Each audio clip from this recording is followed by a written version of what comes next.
Dikisahkan sepasang kekasih yang ingin mengakhiri hidupnya dengan pacarnya. Dikisahkan di suatu tempat ada sepasang kekasih yang ingin mengakhiri hidupnya. Lalu wanita itu berkata, "Sensei, mari pergi bersama," dan laki-laki itu pun berkata, "Mari, jangan sampai kita."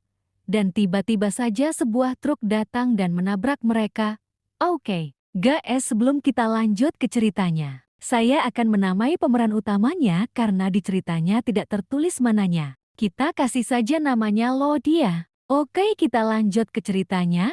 Kita kembali di suatu tempat seketika. Lloyd pun tiba-tiba saja terbangun di suatu tempat yang membuatnya keheranan dan Lloyd pun berkata dalam hati nih, begitu ya, jadi begini dunia akhirat itu." Dan kemudian Lloyd melihat sebuah lukisan yang ada di sebuah dinding dan Lloyd pun berkata, estetik barat yang cukup mengagumkan. Dan tiba-tiba Lloyd tersadar bahwa ini bukanlah dunia akhirat. Kemudian Lloyd menoleh ke belakang dan melihat ada seseorang perempuan yang berdiri di belakangnya. Kemudian wanita itu pun berkata, "Selamat datang petualang." Membuat Lloyd bertanya, "Siapa Anda?" Lalu wanita itu pun memperkenalkan dirinya kepada Lloyd. "Aku dipanggil Enat.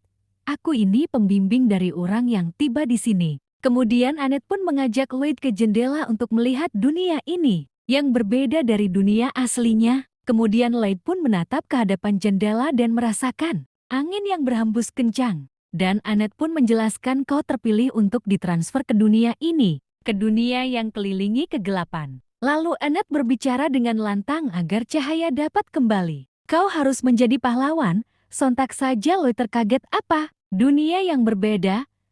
Ditransfer?" Dan Lloyd pun berkata dalam hati, "Setelah bunuh diriku gagal, kemudian aku pergi ke tempat aneh ini." Dan Lloyd berkata, "Aku ini hanya menyimpan aib saja." Dan Annette pun menjawab, "Sepertinya kamu paham."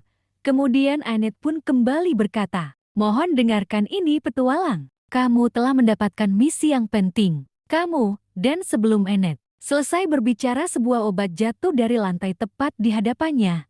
Yang ternyata itu adalah obat tidur. Kemudian Annette menoleh ke Lloyd, ternyata Lloyd sedang menelan obat itu. Sontak saja secara refleks Annette pun menggunakan skill cahaya pemurnian dan penghilang racun. Sehingga membuat Lloyd terhindar dari efek obat itu. Sehingga membuat Annette merasa marah. Dan Annette pun berkata, "Kenapa kamu melakukan sesuatu hal yang tidak diruakan? Ini sangat mengganggu, jadi kumohon hentikan. Apa yang tiba-tiba kau lakukan?" Kemudian Annette pun berkata sambil emosi, "Berdirilah petualang. Kau harus jadi pahlawan yang menyelamatkan dunia ini. Sebuah takdir yang hebat menantimu." Dan Lloyd pun menjawab, "Takdir? Aku tak tahu soal itu." Dan kembali Lloyd berkata, "Aku sebenarnya mencari tempat di mana aku bisa mati." Kemudian Annette pun meneriakinya, "Berhentilah makan itu. Kenapa kau melakukan hal seperti itu? Bukannya kau itu orang yang terpilih untuk dunia ini." Oke semua, mungkin itu saja alur ceritanya. Terima kasih telah menonton.